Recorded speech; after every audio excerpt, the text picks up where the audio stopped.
Welcome to Jets Rewind. I'm Marty Schupak in New York. I'm joined by Ray Clifford in Ohio and Ralph Schraeg up in Massachusetts.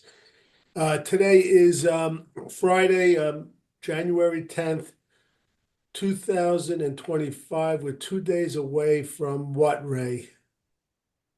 From Sunday. No, 2 days away was January 10th. 2 days will be what day? Super Bowl III. That's right, the anniversary of Super Bowl III. Who was in that game? I forget. Yeah, but anyway, It was this a is like this is like one of our favorite shows. It's the Jets Award Show. To get everything you've heard anywhere else, this is where you want to be. I just want to go over some Jets news. Handed to me at the last second from Ralph. Leonard Taylor made the all-rookie second team, which is a very good accomplishment. He didn't even play that much. I guess Olu didn't make it, right, Ralph? You checked that? I only just saw someone's tweet for Okay. Leonard Taylor, so I didn't see the whole team. All right. And today the Jets are interviewing Maryland head coach Mike Loxley, who has a record at Maryland at 33 and 41. Perfect fit for the Jets. Yep. And Ray's gonna like this, but the Jets, it was announced this morning, they'll be playing in England next year. So we'll get to see an early game. But the bad news of that also is that it's going to be a home game. Usually they luck out and they're like a visiting team when they're in England. I was don't I don't have their opponent yet, so I'm not sure. I heard Brian Costello, and he said the GM should be in place like on January 19th or 20th. Oh, And I want to congratulate Marcus Friedman and Notre Dame. Great victory. And also, I just want to mention Marcus Friedman. He didn't take to this race baiting that some of these interviewers try to throw in their face, which I like. And I want to give Todd Bowles credit. He did that a couple of years ago when they try to separate, black coaches from white coaches. And Marcus Freeman is an excellent coach. His players love him. I didn't think at the beginning of the year that Notre Dame would go this far, and they showed a lot. And Riley Leonard, who doesn't seem like he's a pro prospect, maybe Ralph could give his 2 cents. He actually looked pretty good, and he's a heck of a good runner. And and we mentioned before the Penn State tight end, the guy is phenomenal. What's his name again, Ralph? Tyler Warren. Tyler Warren. Go ahead. Marty, the best line of the night in the game was one of the announcers said that Marcus Freeman actually makes it, okay to like Notre Dame now, because Notre Dame like the Canadians and the Celtics and all those dynasties, the Yankees. You either love them or you hated them, and I was a hater of Notre Dame. But I Right. agree, he really is. And Ray, if you want to talk about halftime adjustments, last night's game, I never saw anything like it. Phenomenal. It was just unbelievable. That's why the other reason I like the defensive coordinator. I think he's really good. Al Golden. Well, he's been around. He's a Penn State grad. Yeah. But I'll tell you why, Ray, your sound is not that clear. I just want to mention. I don't know if there's anything you could do, Let me check but that up here again. yeah, it's a little muffy. I just want to mention what separates Marcus Freeman from some of these other coaches. If you guys remember, early in the year, one of the biggest upsets of the year is they were beaten by Northern Illinois. And I heard the story this week that Friedman actually called the Northern Illinois coach, who's a heck of a good coach, and he said, and I'm paraphrasing, could I ask you how you scouted us and how you ended up beating us? And he spent a good time on the phone, which I think is incredible. And Really, really yeah, is. yeah, it really is. And he made some adjustments. Obviously, whatever adjustments he made, I mean, they got better and better. So congratulations to him. We're going to get right into the awards. I don't know if you want to go over the award. There's a couple of things I want to mention also besides that. I want to give a shout out to Aaron Glenn because Aaron Glenn did something that I love, and he's moving up on my list. The Patriots, who we all know are going to hire Mike Vrabel, but they have to fill the Rooney Rule, which means they have to interview two minorities. Oh, it's two. I didn't realize I that. believe it's two. Yeah. Oh, okay. So they called Aaron Glenn, and Aaron Glenn refused it, in essence saying, I'm not going to get involved in this circus. Saying, he knows he's not going to get the job. I'm not going to waste 3 hours of my time. And a Yeah. flight, Go ahead, Ray. and a flight over there and all the crap, just to get there to interview him. Well, the first interview, because he's in the playoffs, would be by Zoom. Well, why should he waste his time? I mean, he should. So that's that. And then on a personal note, before we get into the awards, somebody died yesterday morning. Barry Kramer, who played basketball for NYU and in the 60s. I don't know if Ralph remembers him. Yeah, he was with Happy Hairston, I believe. Yeah, and he was a 6'4" guard forward. He was a #1 pick of the Warriors. Didn't make it in the pros, but as a college player, Ray, this is a guy that got me involved in college basketball. I'll never forget. And I went from Barry Kramer to Bill Bradley right afterwards. But Barry Kramer was a heck of a shooter. He was like second in the country, averaged 29 points a game, I believe, his junior year. A heck of a player. He was one of these tweeners that couldn't make it. Yeah, He wasn't fast enough as a guard and wasn't big enough as a forward. Only lasted a couple of years. kind of like Bill Bradley. Yeah, but anyway, he ended up after his career. He played a couple of seasons, tried to make a comeback with the Nets when the ABA came about. But he went up to Albany. He's from upstate New York near Schenectady, and he actually became a judge. He went to law school, became a judge, did a great job. And Ralph, you might find this interesting. He went to a high school up there. I think it was like Tinton High School, upstate New York. And when he was a senior, they had a very good freshman ball player. Pat Riley was on the team. Oh yeah, that's where Pat Riley's. Right. Yeah, so Yeah. I just thought that was interesting. I don't know. We're going to get into the awards. Before we do, I want to talk about they're interviewing everyone, and in one way, I'm happy. Except the only thing is Ray Spielman is interviewing his brother for GM, which I don't like. Yeah, that's BS. I just don't like it unless he recuses himself from the room and lets Tannenbaum do it. I don't get that. But it looks like they're really doing a good job. But I wanted to ask you guys, because I was looking into him. One of the candidates for head coach is Matt Nagy. Yeah.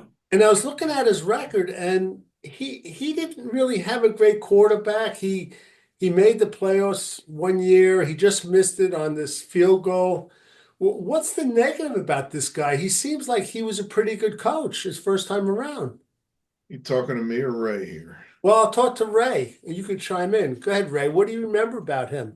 And by the way, he never really had a quarterback. I think it was Trubisky, and then somebody got hurt his last year, and then it was Justin Fields' rookie year.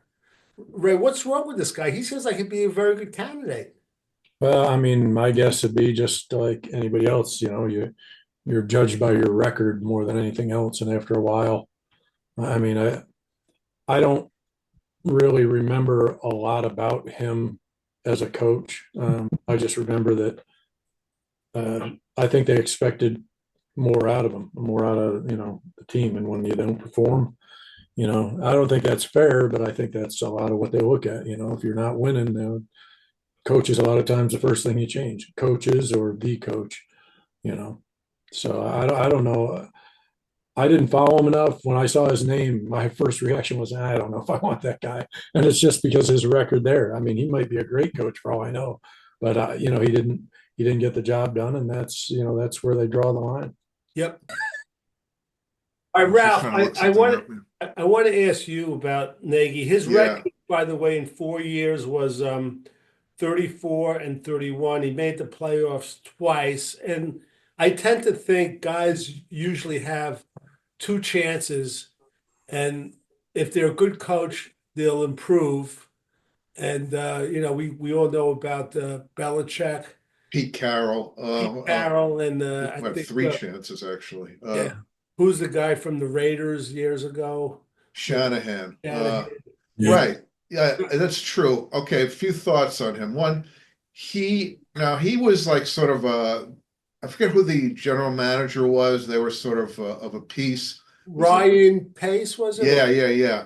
And one of the difficulties that he's had to live down, those two guys, is that they drafted Trubisky and passed on Patrick Mahomes, which was they also passed on Watson, which it turned out to be a blessing. But the thing about Trubisky had one really good year statistically, and they made the playoffs. Right. So He was coach of the year after his first year. yeah, yeah. 12 and I mean, 4. you see that happen, and then maybe he inherited some players, and things went downhill a little.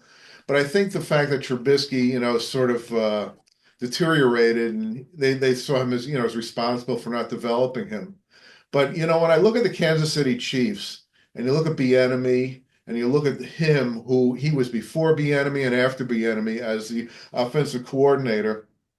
And the one thing I worry about with a team like that is for 20 years, I watched assistant coaches from the Patriots get hired as head coaches, and almost all of them were failures. I mean, the only one, I mean, O'Brien was okay, but everyone else was bad. And it was pretty obvious that Brady and Belichick were just lifting everyone's reputation. And I wonder if that would be the case with Mahomes and Andy Reid with the Kansas City, their assistant coaches. So that's a concern, but he could be worth a second shot. Like you said, Marty, a lot of coaches don't make it on their first shot. Obviously, Belichick struggled. He had one good year out of 4 or 5. Ralph, it's a good point, and some of these Jet fans have attached Nagy to the assistant general manager. Was it Borzini? Yeah, Borgonzi, or yeah, something like that. Whatever it is, which I don't like to do. You know what I mean? I mean, Mm, just because it's like not guilty by association. right. But Is it clear that the Jets are going to hire a GM and have him be in on the decision on the coach, or is not? This is, because they're doing both at the same time, and it's kind of confusing. the impression I got from Brian Costello of the Post, who went into detail on this, is that yes, they're going to have a general manager in place to help with the choice of the coach. Now, he went into the details about the coaches when they could talk in person because of the playoffs and when they can't. I can't Right. remember the dates, Yeah, but as long as the general manager is in place, I feel a lot better. And also, just not to add to that, but according to Woody Johnson, the general manager and the coach will have the final decision on Aaron Rodgers. So that's what I'm hearing, and that's the way it sounds ideally. So we'll see. Ray, do you have any thoughts on any of the coaches they've interviewed at all or anything? Uh, yeah, I'm not really. I mean, Vrabel's gone. I would have liked Vrabel, but I'm not really excited about any of the others so far. I mean, I'm not. Rex. I just don't know if Rex as a retread would actually be a good thing or not. But but I like the way they're going about it. The ones I prefer. I mean, the one guy there in Detroit. Um, I think I saw something saying he'd be really interested in Jacksonville, so he might be headed that way if he gets it. Johnson, yeah, that's what. Yeah, they didn't even ask for an interview, and I know a lot of Jet fans are also angry that they haven't asked for an interview with Pete Carroll. Haven't asked Pete Carroll in. That'd be another retread. well, I'd take Pete Carroll over Rex Ryan. How long is Rex Ryan? It's been like over 10 years since he's been a No, coach, right? 6 or 8. Let's say he coached. He went right to the Buffalo Bills. Yeah, not for that long, maybe 2 or 3 years. 2 years. So yeah, we're talking like 10 years, Marty. And I think the How old is Pete biggest, now, though? Huh? How old is Pete now? 72, 73. yeah, Yeah. 73 said, but Yeah, it's too to old. me, this Take it from me. yeah, I can't tell you guys. I mean, I'm sure you heard me every week. I'm so big on getting a staff together. And from what I'm hearing, if it's Rex Ryan, and they ask him about his staff, he goes, I'm not worried. I'll get a staff. But you know what's going to happen? I heard, Rob Ryan's going to be on the staff. And then I heard his son is also coaching. So I want guys, and Ray, I mentioned to Rap before he came on, I want guys like Wink Martindale, Chip Kelly. I want guys that know what they're doing. I want quality guys. I don't want family members and friends. I know you're going to get it.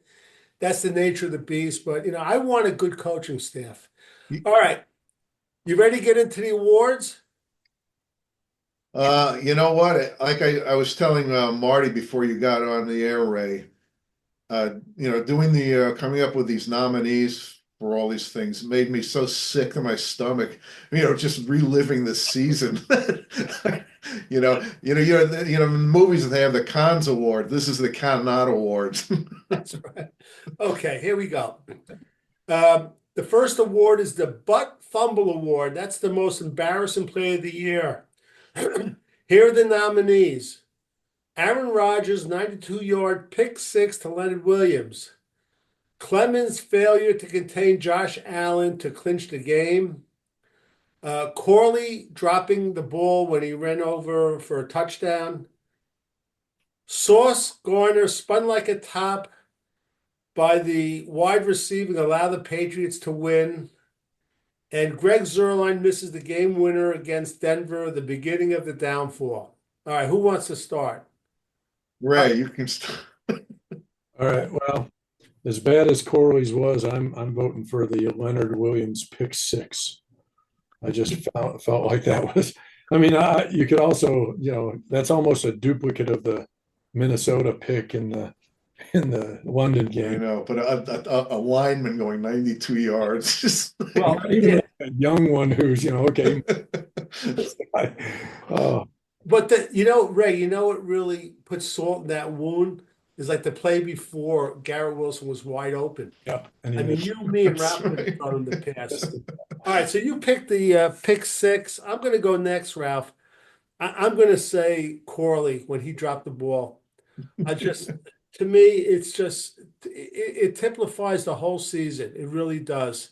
And it was just so jet-like. I couldn't stand it. I just couldn't stand it. So fundamental, so lack of discipline. So I say Corley dropped the ball. Ralph? Um, well, I think that was probably the most embarrassing play, but for me, the most frustrating play was when Zerline missed that kick because I never wanted him on the team. I wanted him cut.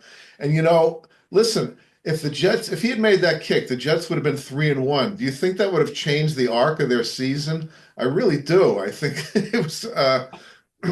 Yeah. Yeah, I think it would have also. I agree. All right.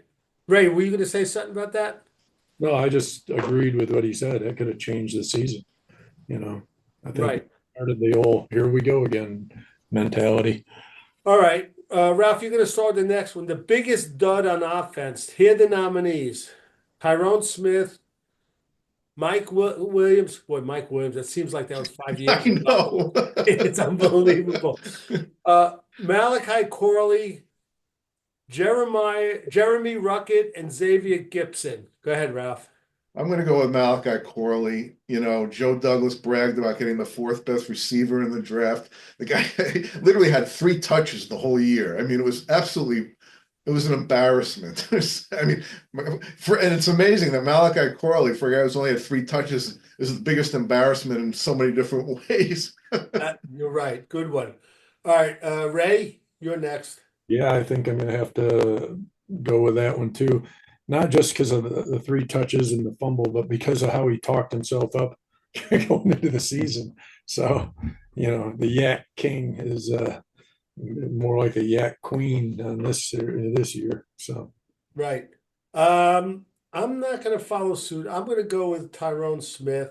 Thank goodness someone did. This guy, it's funny, guys, because if the Jets had made like 1, 2, or 3 little moves, I mean, it could have been the difference of like 3, 4, or 5 games. And I'm going back when preseason, we'll get into it. And Ralph mentioned about, they should cut Zerline. I didn't know what the implications were salary-wise. We wanted the Seabird who ended up getting hurt. But even replacing Tyrone Smith with someone else, and maybe Olu wasn't ready at that point, but this guy could not move laterally to the left or the right, and every team knew it. And at the time, it was Salah was still the coach. There was absolutely no adjustments. It was just pure hell. Like nobody was playing left tackle. It was a disaster. It really was. So I'm going to say Tyrone Smith.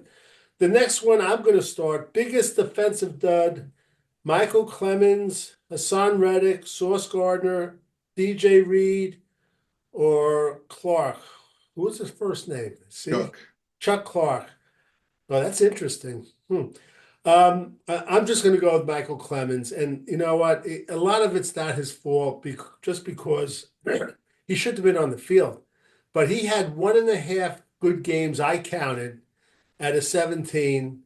There were times where he was like on roller skates. They would start pushing him back. It was embarrassing. He played stupid. He had that awful play, I guess it was 2 games ago when he jumped on top of the pile. He's just been a waste. I mean, here's a guy that, it's like you talk about, he has the personality of Tarzan and he plays like Jane. He was just pathetic. So I'm going to say the biggest defensive dud to me is Michael Clemens. Go ahead, Ray. Uh, I I know Clemens was a dud, but it wasn't unexpected. We hadn't seen anything to say that he was going to turn into some dominant beast. Mine is Sauce all the way because he, I mean, and I'd like to, basically, write it off as he looked like maybe he had some nagging injuries because he's not that slow and he was getting burned by guys who I mean, he should have been able to keep up with easily. But for me, the dropped interception in London that just basically fell in his hands and he couldn't hold on to. That was it for me. I was like, you've got to be kidding me. And then he just had a bad year, a lot of clutch and grabs, which he was getting away with, but he had a rough year. He better make a big comeback next year. But You know what it is, Ray, and we've been talking about all year. It's just, it's one thing when you're not covering guys you're holding, but tackling guys like from the belly button up. when he tackled, yeah. He was horrible, and we've spoken about this. When he was at Cincinnati, he was a great all-around player. So I don't know if his agent said, "Look, until we get to the second contract, I don't want you to sticking your nose in there, and you might get injured." I don't know what it is, but it was pathetic. Okay, Wait a minute, I didn't answer that Ralph, one. go ahead, Ralph. I'm sorry. I'm going to say Sauce as well. But the spin doctors are out there for him. I'm reading like some rating system actually said he still had a good year coverage wise. And then I heard someone else say this is really the first year that he hasn't been tackling well, which is complete nonsense. We saw it early in his rookie year. Nobody was talking about it. Yep. So yeah, I think he's got a lot of work he's got to do, and we'll see how dedicated he is to his sport and to to Yeah. just getting back to where he was. Yeah. Oh, okay. Next, One next. other thing on what Ralph said about the guy saying about the stats, that's where you got to go. Okay, stats are one thing, but the eye test tells you that's a load of garbage. You could see it without needing stats to say that he wasn't one of the top. Yeah. No, you're right. All right. The next award, I think we'll start with Ralph. And I like this one because it's about the coaching staff. It's the worst non-adjustment by the coaching staff of the New York Jets. Here are the 5 choices. Not benching Tyrone Smith sooner, not cutting Zerline sooner, not addressing Rodgers' delay of game issues sooner, continually giving Brees Hall the ball in short yardage, and never adjusting the rush defense issues which started in week 1. All right, go ahead, Ralph. I'm going to go with the last one because it was in week 1. I mean, remember how much San Francisco got about 200 yards rushing? Some guy we never even heard of rushed for about 175, and nothing ever changed the whole year. They were doing these weird schemes, and even the color guys were pointing out, look at this gap that the Jets are giving, and it's like, of course they're going to go right through it, and it was just mind-boggling that they never adjusted. till the end of the season. So it was, from beginning to end, a disaster. So Ralph's choice for the worst non-adjustment by the coaches, never adjusting the rush defense issues that started in week 1. Okay, Ray, you go. And I agree with Ralph 100%, but I'm going to go with not replacing Tyron Smith. And the problem with Smith was that I think, we've seen this year after year where they'll bring in these old guys at the end of their career and try and get a year or two out of them, and it works once in a while. But this one had had question marks all over it. Was he able to do the job? I don't think Dallas would have let him go if he was still, really a good left tackle. So I thought we knew after game maybe 3, whatever, that we were in trouble and they weren't giving him help. So I would have thrown Fashanu in there at that point. Okay. I'm going to go a different direction. I'm going to say not cutting Zerline sooner. And this is the difference between Jet coaches. And I argue with people that tell me that Bill Belichick, what's his record without Brady? And I'm telling you, if Bill Belichick was a coach of the Jets, Zerline wouldn't have made the game roster for the first game. It was so obvious in preseason. I think he missed 2 extra points and a short field goal. And everything he was making was just barely getting inside the left post. It was like he was like painful to watch. It was like watching Will Chamberlain shoot foul shots. So I wish they had did what they should have. Again, I think he had signed another contract. I don't know what the implications were, but he's a kicker. But that was a killer. All right. Next one I'm going to start. It's the most aggravating chronic issue. I guess chronic meaning, Ralph, it happens over and over again, right?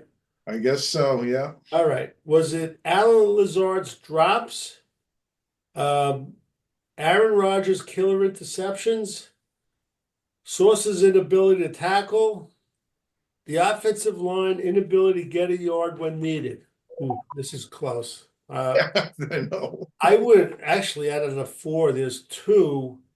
Sauce's inability to tackle and the O-line's inability to get a yard when needed. Very close. But I'm going to say Sauce's inability to tackle, it was just driving me nuts. The way he would tackle on top. And, he's supposed to be a leader, supposed to be a Pro Bowler. And he just makes mistakes after mistakes. I mean, it's just, I couldn't take it. So I'm saying it's Sauce's inability to tackle. Ralph, you go. Read the choices again. I don't have them in front of me. Alan Lazard's drops, Aaron Rodgers' killer interception, Sauce's inability to tackle, or the O-line's inability to get a yard when needed. I'm going to go with the O-line thing because that has been going on for about 5 years now. I mean, I watch other football teams and it's so simple. They get their first down on 3rd and 4th and a half a yard. And the Jets, they lose yards every time. It's like, what are we doing wrong? Well, it's like the receivers getting open. Like, yeah, exactly. But it's like our receivers, they just don't get separations. All right, good one. All right, Ray, how about you?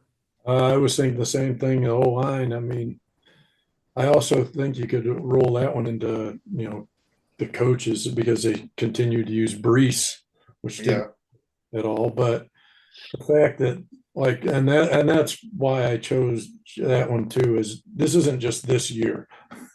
This is almost as long as our offensive line problem in general. Right.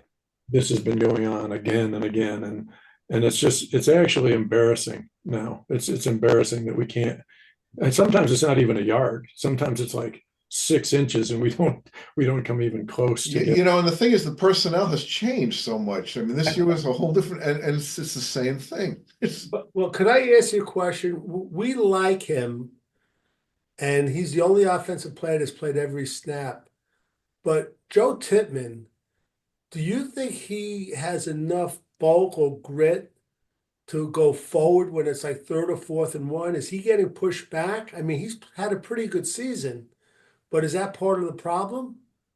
Well, I feel like this was part of the, when McGovern was there, it was the same thing. And I never thought McGovern was a decent player. So I don't know if it's a coaching scheme or what, or maybe Tippmann isn't the the strongest guy. I'm not sure, but I think it's just the uniform. I really think it's just the green and white uniform. How about you, Ray, on Titman? I think he could stand to put on a few more pounds, but he's a taller guy than a typical lineman or center, especially at center.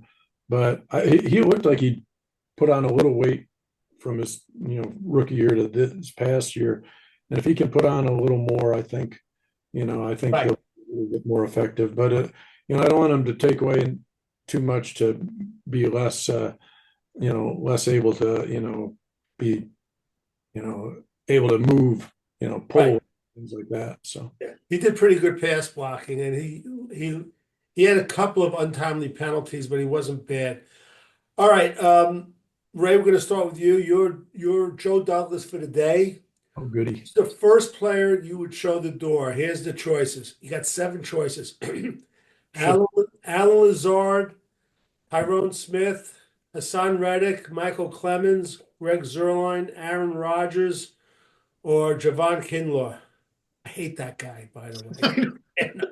Go ahead. I was going to have an award for the dumbest guy who made the most dumbest penalties, and he Oh was my definitely God. right at the top of the list. Go ahead, Ray. This is tough because I got to limit it to one. But uh, Actually, I should have said keep one, get rid of the rest. that would have been almost as I got one. Okay. I understand the Greg Zerline thing, but I'm going with Tyron Smith because Tyron Smith's on the field on every play. And Right, he was just done. So right. Okay. Ralph? I'm going to go with the guy who just is so cringy to me. Oh, And same we thing. call him the disease, Alan Lazard. I go the same one. There's nothing worse than a guy dropping a good pass. It's just such Yeah. a bummer, and I have no trust in this guy. I mean, he's going to drop one or two. I think he led the league, and he missed like about 3 or 4 games. It's just like if Rodgers comes back, he's going to keep throwing to this Oh guy. no, So he's not coming back, Ralph. He can't. I agree. That's the guy, Lazard. And Jet fans don't get sucked in by like the last couple of games when he made a couple of catches, but he's just I can't live with a guy like that. he's a ticking bomb. That guy. As you say, Ralph, receivers are going to drop passes, but it's the number and the timing when they drop it. And you could see Aaron Rodgers on a few of those drops, his facial expression, which we've been looking at all year. Yeah. Incredible, the body language. Well, I mean, he get right in the breadbasket. He drops. That's the thing. Some drops are like, well, should he have had it or could he not have had it? But his are like, right there. It's like, Yeah. one Uh, one more Go ahead, Ray. should have added to that question was okay, pick one by yeah, but that means you have to keep all the others. You can't get rid of the others. so we That's could let's do the opposite. Pick one guy out of those seven that you'd save if you had to save one of them and get rid of the rest. I'll go, and I'll tell you, I've been flip-flopping on this. We talked about it. You two wanted him back. I didn't. But if I had to keep one, I'd keep Aaron Rodgers at this point. Go I ahead. would too. I'm afraid I have to say I would too. Yeah. And it's almost the reflection on the other guys more than on Aaron Rodgers. Yeah. Same. I was like, he's the one that You, looks like he could produce something. I'm not sure. Yeah. it's funny. I heard a guy, I think I was talking to Ray, Ralph, and he was making a case for Rodgers. He said, look, he says, except for the Buffalo game, the last 4 or 5 games, besides that, he said, the Jets are moving the ball up and down the field. They haven't done that in how many years? And I realized he's right, you know? And that's without utilizing our running backs the way they should, without utilizing our receivers the way they should. So, again, we have to see who the coach is, but there might be a case for bringing him back. Well, I mean, obviously their red zone was horrific, and that's a lot of that's Terrible. on him. A lot of that's on him. Um, I, yeah, we just came from like 3 straight years of not getting a first down in the first half like regularly. So this, seeing them move the ball for a few first downs, it's like, wow, is that the way the game is supposed to be played? But after a while, it got a little tiring with the red zone stuff and the interceptions. I mean, he threw some of the most daggers. They were just awful, the timing of them. And so yeah, he's got to clean that up. But yeah, he's the best of the worst, I would say. Right. Okay. All right. Ray, offensive player of the year. Is it Brees Hall? Is it the Buckeye, Garrett Wilson, who plays tonight? The Buckeyes play. Is it Devontae Adams or Olo Fashanu? Offensive player of the year. Olo Fashanu, Ralph. Well, I was so desperate to get a fourth guy. That just shows how little, who else are you going to put in there? I guess maybe Morstead, but he doesn't play every play. he's not an offensive player though. That's true. Maybe Conklin. I don't know. Okay, I guess. Conklin was good. Go ahead, Ray. Who do you like? I like Garrett, and not because I'm a Buckeye at the moment, but he just looked when he caught the ball, he just looked like he was dangerous. He could always make something happen. He was exciting to watch. I wanted to see more, but the others were good. I liked Ole, but I think he got hampered by being at other positions too much of the year. But so Garrett. All right, I'm going to go. I'm going to say the same thing. I mean, he's my favorite Jet. I hope they don't trade him. The guy, his moves are unbelievable. I think he's still got a tremendous amount of upside. All he wants to do is win. That's all this guy wants to do is win. And I will say though, Devontae Adams, that one game, which was the game we had 10 receptions in the second half, like 199 yards, about Yeah, three. was that the Texan game? Was it? But I mentioned it if the show after that. That was the best half I ever saw Jets receiver have. So that was exciting. But to me, the offensive player of the year is Garrett Wilson. Ralph? Yeah, I'm going to say so too. As far as Brees goes, I thought he definitely had a better year than last year, but he fumbled and dropped too many passes. He's got to clean that up. So I'll go with Wilson too. All right, Ralph, you're going to end it with the defensive player of the year. Was it Will McDonald, Sherwood? What's his for? Jamie Sherwood, Quincy Williams, or Queen Williams? I thought that while he didn't have as good a year as he had last year, he sort of faded a little. I'll still go with Quincy Williams. I think over the course of the year, he gave it his all, and he's really talented. And I think the Jets don't use him enough in the blitzing like Marty wants, and because he's like a missile. And I hope the new coach takes advantage of that explosiveness of his. So I'll go with Quincy. Ray? I guess I'll go with Sherwood just because he surprised me. I thought when Mosley went out, we were doomed. And I thought he stepped in nicely and held his own for his first time, like full time out there, running the defense and everything. I like Quincy. I think it wasn't him that was the step back. I think the scheme and the coaches kind of held him back a little in some ways, but Sherwood was a pleasant surprise to me. I didn't expect much out of him.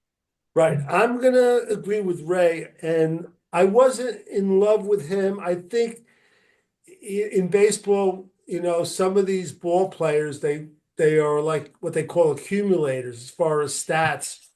Hold on. And that's what he reminds me of a little, like an accumulator. But I think with the right coaching staff, though, I think he could be a heck of a player. I really do. And with that said, though, I still think he put up some good numbers. I know Ralph always said he was a little slow in some of the pass coverage, but and he missed some tackles. The last game he missed the tackle, him and Tony Adams. But I thought it would have been him or Quincy. Quincy had those 2 weak games in a row. I think it was game 15 and 16. So I'm going to go with Damian Sherwood. So that is going to wrap up the awards part of the show. And what else is going on with the Jets as far as what you guys want to add to this? Anything, Ray, happening? Till I hear who the GM and then the coach is, I really, unless they make some kind of trade or transaction like that, but I can't imagine they're going to do anything till the GM coach stuff is settled. I would hope not. But so I'm just looking forward to that part getting done so we can, kind of give our opinion on how they did it. Okay. Ralph, anything Well, else? I've been delving into mock drafts already, There and you go. the the guys that have been mocked enough to the Jets, most of the Jets are Abdul Carter, the edge rusher from Penn State, and the offensive tackle from LSU. Which is that? That's not I what's know, it? but I can't think of his name. I can't think of his name right now either, but Oh, go ahead. All right. I think the point I wanted to make was that I kind of want them to work on their lines. Marty was talking to me about Graham from Michigan, who was for a while mocked to the Jets, but now he's moving up. He might drop down. You never know in the top seven. I would be happy with him too. I want them to shore up their lines. I mean, we got to get serious about this. That's what football is all about, and Right. Right. It's Will Campbell's at LSU. right, yeah, yeah, yeah. Yeah, and Mason Graham. I mean, the thing I was hoping last night, Ray, I was talking to Ralph while you were getting set up. I was really hoping that the Penn State quarterback would look decent because I think now he didn't look that great. Now I think he's going to go back to college for a year. I could be wrong. Well, you I wanted the Jets to take him like as a mid-rounder or something? Lard? You mean the quarterback? Aller, yeah. Ella, Drew Aller. I never liked him, frankly. I think he's a little overrated. Ralph, I still, if he comes out, he's still not going to get out of the first or early second round. Really? Wow. I He mean, yeah, wants yeah. to I get mean, out of it. I guess I shouldn't be surprised because they overdraft Yeah, quarterbacks all the time. yeah, he's going to get Oh, I over. had yeah. Someone mocked the kid from Texas to the Jets in the third round. That kind of turned my stomach. I don't like. Quinn Ewers. Quitting yours. I like Not a fan of his. Although I think physically he's more talented than Drew Aller, but Right. I don't think either of them right now have those intangibles to be an NFL quarterback. But that can change. Do you guys think mid rounder. I wouldn't Yeah, mind Riley Leonard. It looks okay. He's athletic. He's got not the best arm, but he looks like he's got a lot of potential to me. he's resourceful. He's a resourceful guy. But yeah, he's got limited some limitations. He's tall though, actually. yeah, right, and he's got some speed. A name that keeps popping up is the guy that I spoke to Ray during the year about transfer from Ohio State to Syracuse. I guess his name's McCord. Yeah, Kyle McCord. Kyle McCord, who's strictly a pocket passer, I believe. I mean, he's not a statue back there, but he's not going to take off and run for 80 yards or anything like that. But you know, he's got his limitations too. I think I don't think he'd be a full-time starter in the NFL from what I saw between. I mean, he's not bad. I mean, he's got some talent. I think he'll be a backup though when he gets to the NFL, and maybe a spot starter type of thing. I can't see him being a Right. long starter. Last night Marty saw Riley Leonard went to the tent for a few sets of downs, and the backup looked pretty good. He did look good. And Angeli, yeah, he's from New Italian guy. Jersey, yeah, from Yeah, New Jersey, yeah. yeah, he looked Yeah. good. Yeah, Yeah, Nice arm. He definitely has a better arm than Riley Leonard, but he's a pocket passer. But I guess he's coming back next year. He'll probably be their quarterback. I think right.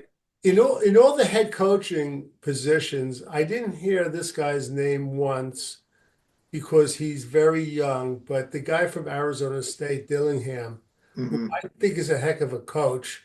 Do you, Ralph, think it's just too soon for him to make the step? Yeah, especially, I'm always a little nervous about college guys. I don't know if he's had any pro assistant coaching experience or not. You kind of want a guy who's been in the pros a little bit. By the way, do you know that the Jets are they're gonna interview Joe Brady? Or how do you feel about him? I don't have a feeling either way, to be honest with you, Mm. on Joe Brady. How about you, Ray? Any thoughts on Joe Brady? I like him as a coordinator. I don't know about as a head coach. Everybody thinks the natural progression as you go from offensive or defensive coordinator to head coach, but I don't think I don't think that's a guarantee of anything. Just because a guy is a good play caller doesn't mean he's a good, you know, the Right. general man. Absolutely. Well, you look at Marty's guy Campbell, Dan Campbell, was Yeah, he tight ends coach? yeah, John Harbaugh was a special teams coach. And yeah, it's a personality thing. That's why I'm all in on Flores because he's already shown he can do it. He's a no nonsense guy, and yeah. anyone with below average talent that could go 4-2 against the Tom Brady, Bill Belichick Patriots, to me that sells the deal I, immediately. I like him, but I don't know if you heard this the last couple of days. Ryan Fitzpatrick came out about him, and he was describing how toxic it was in Miami when he was the coach, and how by the time they let him go, it really he created a lot of animosity towards him, not just Tua, but other players. So I still think, again, we don't know how true it is, whatever, but to us, it looked like that, he's the right guy. I like him too, though I said Aaron Glenn has moved up on my list. I want to ask Ray a question because and again, this is a Jets show, but we're in New York, or I'm in New York, and the Giants decide to keep Dable and the general manager. Uh, Shane, what's his name again? Joe Shane. Shane, yeah. And I think with the feeling that they always wanted to develop their own quarterback. But Ray, here's a question for you because it's been floating around. The Giants have the third round pick, The third, third pick. third pick. If the money they could resolve the money issue, would you trade that pick for Trevor Lawrence if you were the Giants? Um, I still think Trevor Lawrence has a lot of potential, but how bad was that hit down? For one thing, is it's going to be a cumulative, with concussions. But I don't think I'd trade my top pick for him. No, because I don't think he's shown enough that I'd take that kind of a chance. But they do need a quarterback. So if Dayball thinks he can do something with him, then maybe they'll do it. I would. Okay. And Raf, I want to ask you, the Jets have the seventh pick. If the quarterback that Minnesota has, what's his name from Michigan, JJ McCarthy. they put him available, would you trade the seventh pick for him? Oh, I'd have to think about that one. That's an interesting. I thought you were going to say, would you trade up and try and get either Cam Ward or hold your nose Sanders? JJ McCarthy. I thought he was just a product of a really strong program, but then toward the end, I kind of came around a little on him.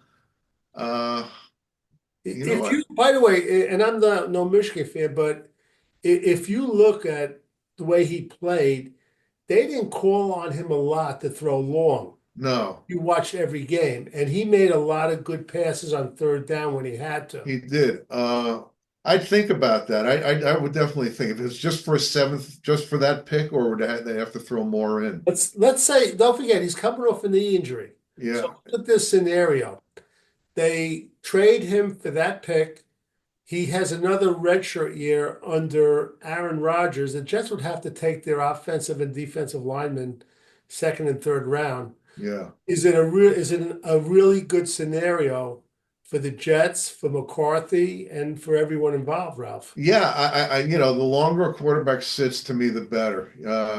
I remember a quote from the general manager of the Detroit Red Wings, talking hockey, and they had a reputation for leaving their young players in the minors for a longer period of time. And he said, you can never leave them there too long. He says, you can bring them up too soon, but yeah, I'd be fine with that. And your point about Trevor Lawrence is interesting because I don't think the Giants would do that because, like you said, I think they want their own guy. But the thing about Lawrence is, I don't think he'll make it on Jacksonville, but I think he's one of these guys that will pop up in 2 or 3 years on his second or third stop, and suddenly we'll see the light and become a really good quarterback. So, keep an eye on him down the line. With that said, do you think in 2 or 3 years the same thing might happen to Zach Wilson, Ralph? I think it's possible. I think he has to get connected with the right and what's his name is a very good coach, Peyton, but I don't know if Peyton's going to want to, spend any more time with him because he's got Nicks. But of course, if Nicks gets hurt, he could keep developing Wilson. Yeah, Wilson. I mean, I watched some of these quarterbacks and I go, Wilson, he's probably got a better arm and he's got as good of wheels as these guys. So it's possible. Yes, I think it'll take a few years, but he was traumatized here. That's what happens with these young quarterbacks when they're a disaster in their first stop. It really screws with them, Right, right. Ray, here's one for you for the Jets for next year. Their backup is what's his name again? I always forget. Tyrod Taylor. Tyrod Taylor. For the Jets in 2025, if this is the choice, Tyrod Taylor or Daniel Jones, who would you take? I'd take Daniel Jones actually, if we can. I know he has problems hanging on to the ball, but he's got the basics of being a solid backup. I don't now. If he said, do you want him as a full-time starter? I don't think he'd make it, but at least he's been in New York. He knows New York. He's used to the press and everything. He knows the pressures of New York, so that isn't going to be that isn't going to scare him at all. But he's not quite as mobile as Tyrod Taylor, but I think he's got a better, more accurate arm by far. He's pretty mobile.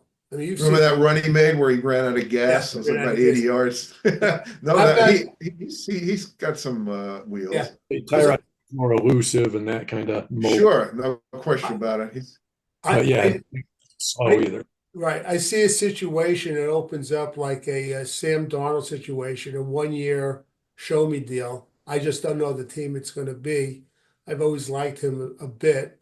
He made a lot of mistakes, but we'll have to see. Yeah, I think he needs to stop make a couple of stops. Darnold didn't just go from the Jets to Minnesota, right. Carolina, then San Francisco. So, and he grew. He probably although the last game he played, he really stunk it up. And Ralph, I'm glad you brought that up because I kind of think two things. The game Monday night, which has been changed to Arizona because of the fires, and by the way, anyone in California, the Jets rewind. Our hearts go out to you. It's miserable out there, but Sam Darnold. This is a huge game. We have to see if he could bounce back, or it's going to be the old Sam Darnold. Was it just like a couple of plays that like threw him off? I think he might come back, and I'll tell you why. I remember when the Jets, when they beat Brady up there in the playoffs, when David Harris intercepted that pass.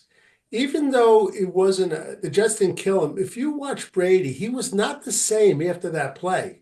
Well, that had broken a long streak where he hadn't thrown a pick, so right. I kind of blew his mind. Definitely, I know all the fans up here were stunned when that happened. It was. So do you think Sam, gun to your head? You think Sam bounces back Monday night? He's going to be home. Is he going to? No, they're not going to be home. That's right. It's in Arizona.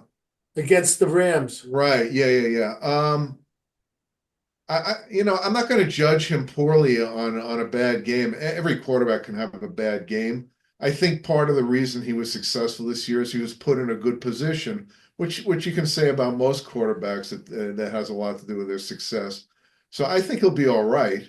And I don't think it's the end of the line if he loses and has a lousy game. I don't know if Minnesota will probably let him walk though. And some team will sign him and he'll get a shot. Yeah. All right. Ray, I want your opinion on Sam, and then I want before we close it out, we're all going to give a prediction on tonight's Ohio State-Texas game. Go ahead, Ray. What's your opinion on Sam? Well, he did have a bad game, but I don't know many quarterbacks who would have done really well with the kind of pressure he was under. Detroit was all over him and just all over that whole game plan. They didn't. That Detroit defense was just unbelievable. And they lost Hutchinson early in the year. Isn't that amazing? They have 11 players on the injured reserve from the defense, so that's also a check for Aaron Glenn. Absolutely, you're right about that, Marty. Really, that's impressed me too. Go ahead, Ray. The guy who was Nickelback, who they had so many injuries, he ended up having to cover Justin Jefferson, yeah. And he caught one pass or no passes. I mean, he was all over him. It was like, this doesn't happen, this way. This guy was the nickel back. He wasn't supposed to be able to, stay with the big boys. So I don't think, Sam. I don't think Sam will have a problem bouncing back from that because I don't think he's getting anywhere near the pressure that Detroit put on with LA. LA's got a good defense, but they aren't that dominant. And I think and especially now it's going to be on a neutral site, so I think it's just like a Right. bowl. It's just it's going to be as many Viking fans, probably more Viking fans than LA fans will end up out there. But and real quick on you had asked Ralph about JJ McCarthy. McCarthy. Uh, the one game he played in the preseason, he looked outstanding. Yes, I remember that. Oh, I think if we could get him, sure, if he could sit behind Rodgers for a year. I think it's just the opposite thinking though out of Minnesota. I think they're like, I won't be more likely to offer up Sam, re-sign him and offer him up than we would trade McCarthy. I think they're high on McCarthy still. Huh, interesting. And these general managers, even though the salary cap keeps going up, but the quarterback salary and the receiver salary is killing it. It's so valuable having these rookie contracts. It's Yeah. just incredible. They look at it like a 4 or 5 year window to win a Super Bowl or go to the Super Bowl. All right, Ray Clifford. The Buckeyes tonight are playing the Texas Longhorns. What's your prediction? Oh wait, go ahead, Raul. You doing the Longhorn? Okay. Yeah, but I'm with my crooked pinky. I have to use this one. Go ahead, Ray. Uh, I think the Buckeyes will probably take care of business. Quinn Ewers is very inconsistent, so I think he's going to be the key. If he doesn't make a bunch of turnovers, I think that could be another game like last night's game where it's right down to the wire. Because Give me a score. uh, I don't think it's going to be a defensive battle. Let's put it that way. I'm going to say 37-28 Buckeyes. Okay, and Quinn Ewers, he spent 1 year at Ohio State, right? The Yeah, bench. he was in for 2 plays. Okay, all right. Ralph, your prediction. I'm writing it down, guys. Yeah, Pressure. I actually felt Ohio State, to me, from what watching, was the best team all year. They actually won me over when they lost the game to Oregon, and because I thought they were the better team, I said if they ever play again, they'll beat them. And I still think they're the best team. And like Ray says, if Ewers has a bad game, then they'll beat him badly. I think it'll be a maybe 31-17. 34-21, something like that. I put 31-17, your favorite score. Right. Yeah. It's got to happen once, sooner or later. You know, Okay, go ahead. the quarterback, what's his name? Will Howard. Yeah. He's an interesting guy. I can't really get a feel for how good he is because it's such a strong team. He seems very competent and capable, and he's always is pretty accurate. What do you think his pro prospects are, Ray? I think he's very similar to Riley Leonard in that he's got that. I don't think he's got a cannon for an arm, but he's got a good arm. He stayed around his full, was it 4 years? So he's a bit of a leader. I think he can make all the throws. He's not immobile. He can run a bit. He's a lot like Leonard. I think Leonard's a better runner. I think Howard's got a better arm. Yeah, I agree with that. Yeah. I think they're projecting him third or fourth round. It makes sense. That sounds about right. And I think he's got the possibility of being a good backup quarterback. I don't think he'll be a full-time starter either. It's funny, these schools like Kansas State and Duke, they've become like minor leagues teams for the powers. It's really it's kind of silly. It is. It's interesting. All right, the Buckeyes are going to win 27-10. It's going to be a close first half, but then they're going to pull away. So I look forward to it. I love that. Who's it? Jeremiah Smith, the receiver. Yeah. That guy's outstanding. Yeah, both these teams have the best skill position guys left in the Final Four. I'm glad Penn State lost because I did not want to see a replay of the Ohio State Penn State game. I wanted to see a fresh matchup, and Notre Dame hasn't played either of them, so it'll be fun. Yeah. Yeah. All right, we're going to close this out for Ray Clifford, Ralph Schrager, Marty Schupak. Anything else? Any last second thoughts, guys, before we close it out? Yeah, I just decided Texas 54-0. Okay, there you go. So for all us on Jets Rewind, enjoy this great football weekend, and we'll be back until next time.